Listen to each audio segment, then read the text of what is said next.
Hello friends, welcome to the wealth channel. इस video के through आज मैं आपको बताऊंगा उन 18 म्यूचुअल फंड्स के बारे में जिन्होंने हमेशा निफ्टी 50 के रिटर्न्स को बीट किया है। आपने सुना होगा कि हमें इंडेक्स फंड में इन्वेस्ट करना चाहिए या हमें डायरेक्टली निफ्टी के ईटीएफ में इन्वेस्ट करना चाहिए, क्योंकि वो हमेशा ज़्यादातर अच्छा रिटर्न देते हैं और फंड्स उसके रिटर्न्स को बीट नहीं कर पाते हैं। बट ये 18 फंड्स हैं जिन्होंने इंडेक्स को बीट किया है। और अब आगे मैं आपको उन फंड्स के बारे में बताऊंगा और ये बताऊंगा कि मैं कैसे मैंने इन 18 म्यूचुअल फंड्स को आइडेंटिफाई किया। तो चलिए आगे चलते हैं। आगे चलने से पहले मैं आपसे रिक्वेस्ट करूंगा कि अगर आप मेरे चैनल को सब्सक्राइब कर लें तो आप मेरे वीडियोस को अपने सब्सक्रिप्शन में देख सकते हैं। अगेन इसके लिए कोई फीस तो है नहीं। आपका जब भी मैं वीडियो डालूंगा आपके पास अलर्ट आ जाएगा। और आपको अगर वीडियो अच्छा लगे तो आप देखें, उसमें जो डेटा पॉइंट्स हैं वो आप चूज करें और अपनी इन्वेस्टमेंट्स में अप्लाई कर सकते हैं। तो अगेन आप मेरा चैनल सब्सक्राइब कर सकते हैं। अम, सबसे पहले मैंने एक्टिव इक्विटी फंड्स को देखा तो मैंने पाया कि हमारे पास 395 एक्टिव इक्विटी फंड्स हैं। सो वो लिस्ट मैंने पूरी अराइव करी 395 एक्टिव इक्विटी फंड्स की। उसमें से मैंने एलिमिनेशन का प्रोसेस स्टार्ट किया। कुछ पैरामीटर्स पे मैंने फंड्स को एलिमिनेट किया।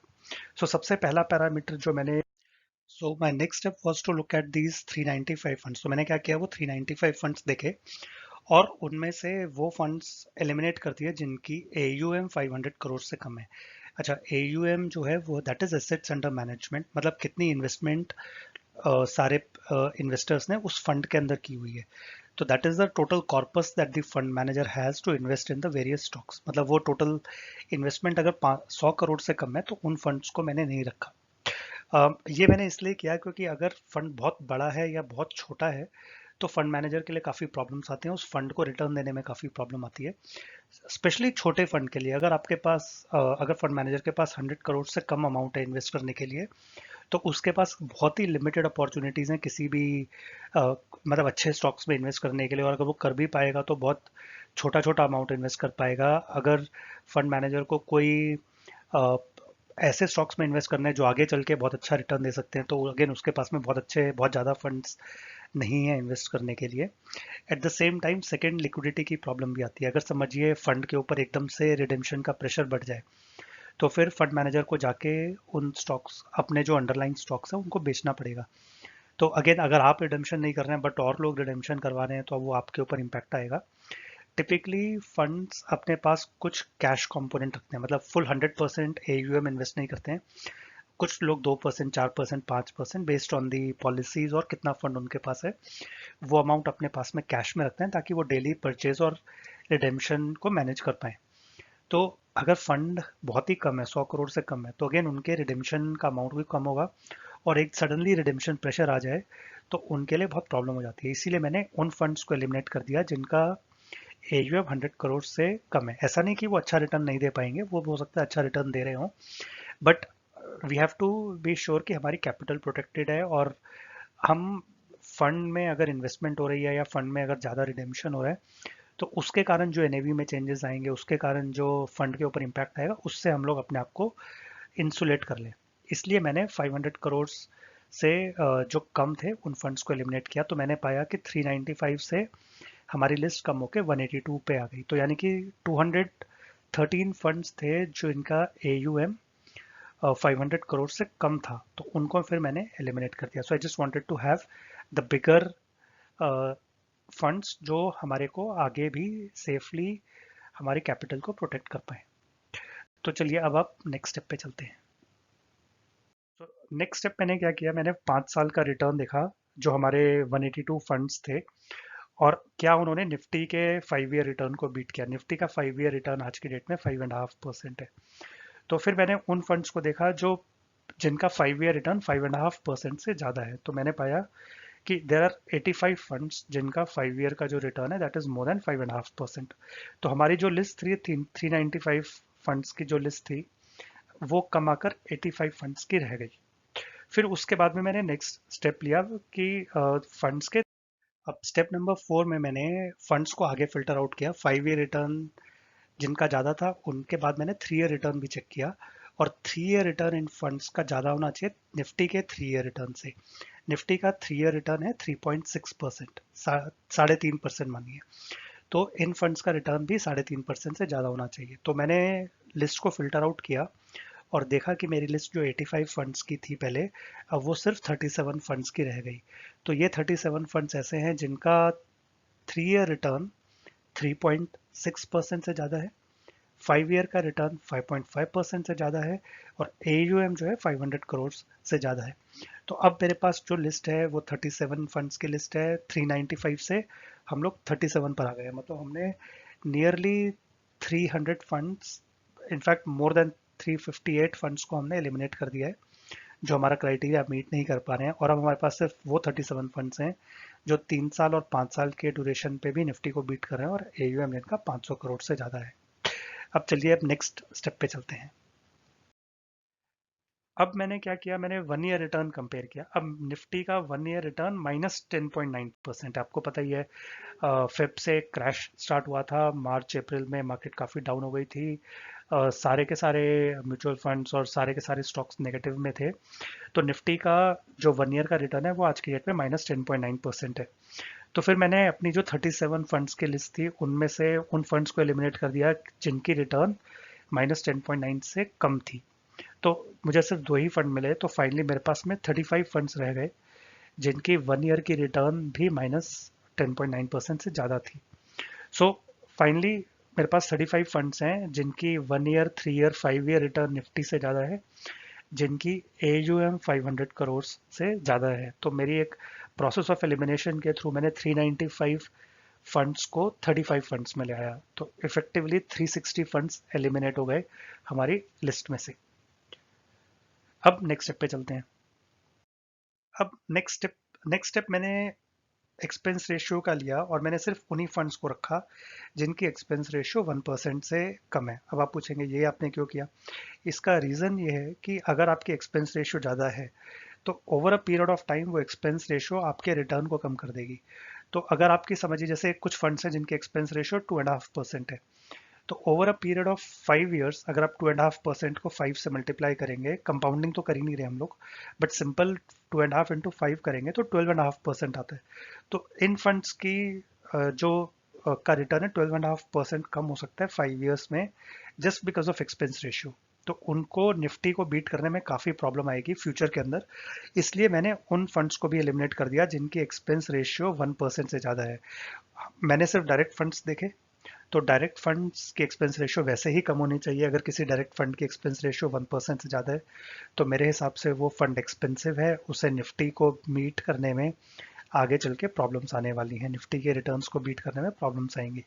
इसलिए मैंने उन फंड्स को भी एलिमिनेट किया जिनके एक्सपेंस रेशियो 1% से ज़्यादा है। तो it's more of a future prediction कि इन फंड्स को आगे निफ्टी को बीट करने में प्रॉब्लम आने वाली है। सो फाइनली मेरी एनालिसिस के हिसाब से आई केम टू दोज 18 फंड्स जिनका 1 year, 3 year, 5 year return Nifty से ज़्यादा है, जिनकी एक्सपेंस रेशियो 1% से कम है, और जिनकी AUM 500 करोड़ से ज़्यादा है। तो मेरे पास सिर्फ वो 18 म्यूचुअल फंड्स रह गए। अब मैं आगे उन 18 म्यूचुअल फंड्स की लिस्ट आपके साथ शेयर करता हूँ। अगेन, चलने से पहले अगर आपने मेरे चैनल को सब्सक्राइब नहीं किया है तो प्लीज़ कर लीजिए। देखिए, वीडियो देखने की कोई फीस नहीं है, कोई चार्जेस नहीं है। सिर्फ मैं आपसे ये रिक्वेस्ट कर रहा हूँ कि आप मेरे चैनल को सब्सक्राइब कर लें, वीडियो आप देखें, आपको अच्छा लगे तो लाइक करें, नहीं अच्छा लगे तो आप उसको डिसलाइक कर सकते हैं, इग्नोर कर सकते हैं। अगर आपको कोई म्यूचुअल फंड स्पेसिफिकली या किसी स्टॉक के बारे में इंफॉर्मेशन चाहिए तो आप कमेंट बॉक्स में मेंशन कर सकते हैं, मैं आपके साथ वो वीडियो बना के शेयर कर सकता हूँ। और अगर आपको मैं आपको बेसिकली डेटा पॉइंट्स शेयर कर रहा हूँ, तो आपको ये डेटा पॉइंट्स आप यूज़ करके अपने प्लान को वैलिडेट कर सकते हैं। आप अगर किसी फंड में इन्वेस्ट कर रहे हैं तो आप वैलिडेट कर सकते हैं कि क्या वो फंड अच्छा है या फिर आपको उसको चेंज करना चाहिए। मैं सिर्फ आपके साथ डेटा शेयर कर रहा हूँ, राइट? आप अपनी एनालिसिस कीजिए, अपना डिसीजन लीजिए, अपनी जजमेंट यूज़ करके फिर आप आगे डिसाइड कीजिए। तो मैं आगे आपके साथ अब वो 18 फंड्स की लिस्ट शेयर करता हूँ। मैंने पहले 18 फंड्स देखे, उसमें मैंने देखा कि out of those 18, 6 funds multi cap funds हैं। सबसे पहला फंड एक्सेस फोकस 25 फंड है। इसका AUM 9428 करोड़ है, 5 ईयर रिटर्न 9.6%, निफ्टी का 5.5 था, आपको ध्यान हो। 3 ईयर 6.77, निफ्टी का 3% रिटर्न था, और 1 ईयर रिटर्न निफ्टी का -10 था, इसका -3 है, एक्सपेंस रेशियो 0.65 है. So that was the biggest multi cap fund that we had. Then SBI का फोकस्ड इक्विटी फंड है, 8,000 करोड़ की AUM है, मच बेटर दैन 500 करोड़ जो मेरा थ्रेशोल्ड था.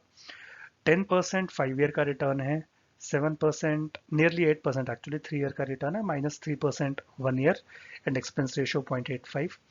DSP इक्विटी 3,000 करोड़, नियरली 8% का 5 ईयर रिटर्न है एज कम्पेयर टू 5.5 निफ्टी का return.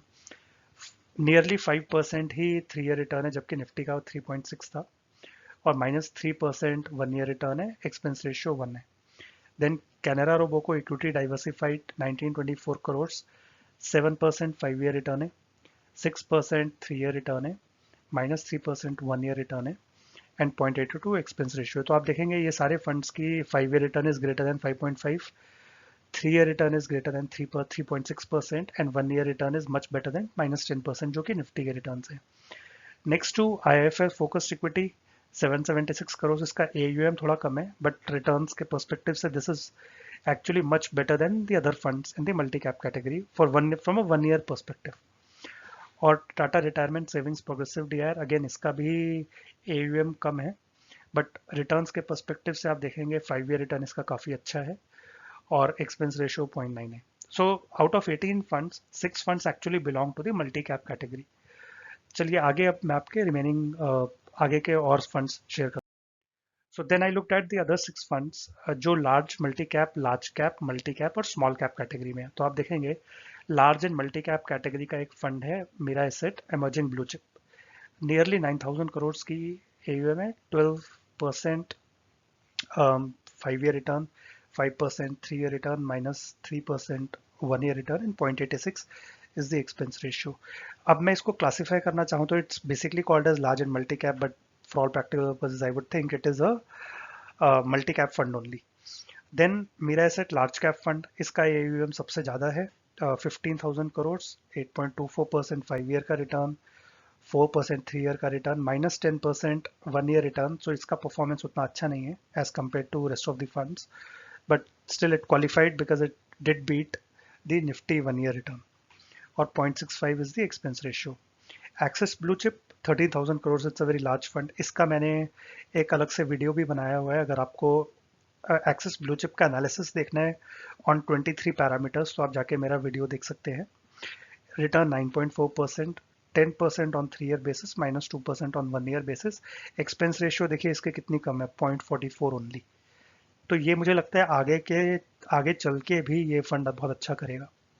Next Motilal Oswal focused 25 fund. इसका AUM कम है, but again performance wise is no problem at all, इसका रिटर्न भी काफ़ी अच्छा है.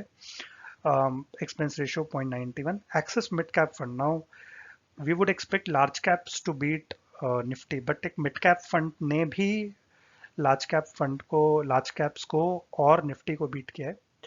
इसकी जो AUM है वो 5,000 करोड़ है, 5 year return 9.43 which is much better than 5.5 of Nifty, 10.3% 3 year return है which is much better than 3.6 of Nifty, और 5.5 is 1 year return. Now अब आप देखेंगे निफ्टी की खुद की रिटर्न -10% है, बाकी जितने भी फंड्स मैं आपको दिखा रहा हूँ सबकी 1 ईयर रिटर्न नेगेटिव है. यही एक फंड है जिसकी 1 ईयर रिटर्न भी पॉजिटिव है और एक्सपेंस रेशियो इज 1.56. तो आप देखेंगे अगेन काफ़ी कम एक्सपेंस रेशियो है. Then SBI small cap, again there is another small cap fund जिसने निफ्टी को बीट कर दिया है, 11.35, 4.64 एंड -2%.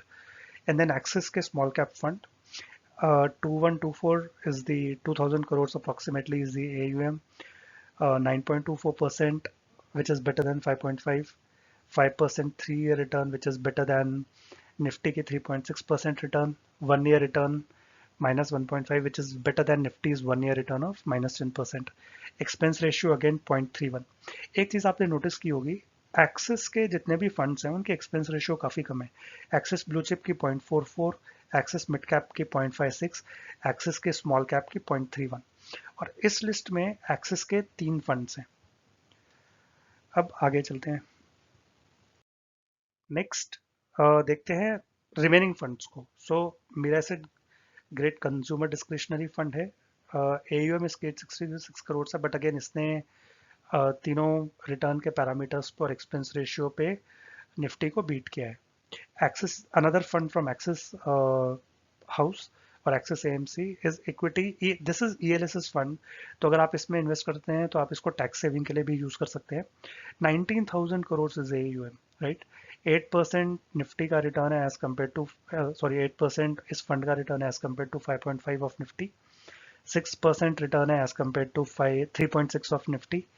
-4% मान लीजिए फंड का रिटर्न है as compare to -10% of Nifty. And expense ratio इसकी थोड़ी ज़्यादा है, 0.93। आदित्य बिरला का टैक्स रिलीफ फंड है, it's a very very old fund, 96 का फंड है। Again this can be used for tax saving purposes. 9,000 crore का AUM है। अगेन रिटर्न्स इसके बीट कर रहे हैं सारे पैरामीटर्स पे। Next fund is Franklin Templeton का Franklin US opportunities fund. So what it does is it invests in a Franklin का US opportunities ETF which invests in US companies, Microsoft, Nasdaq, sorry, not Nasdaq, Microsoft, Facebook, Netflix, Apple, Google, etc. So it invests in those. But इसका जो underlying index है वो Russell 3000 है. So it also invests in all kinds of small cap companies. इसके लिए मैं एक video बना सकता हूँ। और अगर आप इसका AUM देखेंगे तो 17,000 करोड़ से अप्रोक्सीमेटली। रिटर्न्स देखिए 15% 5 ईयर्स, 23% 3 ईयर्स और 1 ईयर का रिटर्न इसका 30% है। अच्छा, ये बेसिकली इंटरनेशनल फंड है, so it is investing in US organisations. इसके साथ एक और फंड है मोतीलाल ओसवाल का 100 FOF, जो जिसके ऊपर मैंने एक डेडिकेटेड वीडियो बनाया हुआ है। वो इस लिस्ट को मीट नहीं कर पाया क्योंकि it is not a very old fund, तो उसका 3 ईयर और 5 ईयर का डेटा नहीं है। सो आई कुडंट एक्चुअली कंपेयर कि क्या वो 3 साल और 5 साल के पैरामीटर्स पे भी निफ्टी को बीट करेगा। तो अगर आप उसका वीडियो देखना चाहते हैं तो आप जाके देख सकते हैं। But that is also very good fund और उसका 1 ईयर का return is around 40%। No sorry, not even 40, it is 45%। तो उसके लिए एक डेडिकेटेड वीडियो है कि आप अगर उसको देखना चाहते हैं, आप उस फंड को कंसिडर करना चाहते हैं, एनालाइज करना चाहते हैं, तो आप जाके कर सकते हैं। Then the next one is Invesco India contra fund. ये जनरली कॉन्ट्रा, इसका जो थीम है वो कॉन्ट्रा थीम है। तो ये उन स्टॉक्स को उन स्टॉक्स में इन्वेस्ट करता है जो बीट एंड डाउन है, या जिन पे पब्लिक बुलिश नहीं है, या जिन पे एनालिस्ट बुलिश नहीं है। और it's also a good size fund, 4,300 crores. It has also beaten Nifty 9% 5 year basis पे, 6% nearly 3 year basis पे, और -5.5% 1 ईयर के बेसिस पे। एक्सपेंस रेशियो भी इसकी 0.92 है। सो ये वो 18 फंड्स हैं जिन्होंने निफ्टी को मल्टीपल पैरामीटर्स पे, 5 ईयर रिटर्न के बेसिस पे, 3 ईयर रिटर्न के बेसिस पे और 1 ईयर रिटर्न के बेसिस पे बीट किया है। प्लस मैंने 2 पैरामीटर्स और लगाए थे, एक AUM का कि it should be greater than 500 crore and expense ratio should be less than 1। तो इन सब पैरामीटर्स पे मिलाकर दीज आर द 18 फंड्स जो लिस्ट में क्वालिफाई करते हैं, and they are really good funds. अगर आप इनमें इन्वेस्टमेंट कर रहे हैं ऑलरेडी तो that's a very good decision that you have made. और अगर आप इनमें नहीं बट किसी और फंड में इन्वेस्ट कर रहे हैं तो आप कंपेयर कीजिए अपने फंड को और इन फंड्स को, उनकी रिटर्न्स कंपेयर कीजिए इन फंड्स के रिटर्न से। उनकी एक्सपेंस रेशियो इन फंड्स की एक्सपेंस रेशियो से कंपेयर कीजिए, AUM कंपेयर कीजिए। काफ़ी सारी रिस्क बेस्ड पैरामीटर्स होते हैं, Sharpe ratio, Sortino ratio, standard deviation, alpha beta, उन सबको भी कंपेयर कर सकते हैं आप। मैंने म्यूचुअल फंड सीरीज में कुछ 4-5 म्यूचुअल फंड्स को एनालाइज किया इन सारे 23 पैरामीटर्स पे। तो मेरी एक पूरी प्लेलिस्ट है म्यूचुअल फंड्स के ऊपर, आप उनमें जाके वो फंड्स का डिटेल्ड एनालिसिस देख सकते हैं। तो अब आगे चलते हैं। अगेन आपसे रिक्वेस्ट कि अगर आप मेरे चैनल को सब्सक्राइब करें तो आपकी सब्सक्रिप्शन लिस्ट में वीडियोस आते रहेंगे जब भी मैं कोई पोस्ट करूंगा। अगर वो आपके इंटरेस्ट के हों तो आप जाके देख सकते हैं, देखने की कोई फीस नहीं है। आपको अच्छा लगे तो आप डेटा पॉइंट्स यूज़ कीजिए, अपना पोर्टफोलियो एनालिसिस कीजिए। लास्ट में मैं एक डिस्क्लेमर देना चाहूँगा कि this video is for educational purposes only. मैं कोई आपको बाय एंड सेल की रिकमेंडेशन नहीं दे रहा हूँ। मैं आपको किसी फंड में इन्वेस्टमेंट करने के लिए नहीं बोल रहा हूँ, या किसी फंड से एग्जिट करने के लिए नहीं बोल रहा हूँ। You are requested to consult your financial advisor and exercise your discretion before acting on the information provided in this video. आप अपनी फाइनेंशियल एडवाइजर को कंसल्ट कीजिए, अपनी डिस्क्रिप्शन यूज़ कीजिए, अपनी खुद जजमेंट कीजिए, अपनी एनालिसिस खुद कीजिए और उसके बाद ही कुछ एक्शन लीजिए। किसी टिप्स के भरोसे पे आप कभी भी इन्वेस्टमेंट ना करें। और अगर आपको कोई प्रॉफिट लॉस होता है तो उसके लिए मेरा चैनल या मैं रिस्पॉन्सिबल नहीं होंगे। अगर आपको कोई कमेंट्स हैं या कोई क्वेश्चंस हैं तो आप कमेंट बॉक्स में डाल सकते हैं, मैं आपका रिवर्ट करूंगा।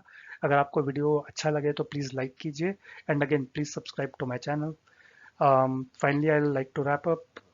Thanks everyone for watching my video. मेरा वीडियो देखने के लिए बहुत बहुत धन्यवाद।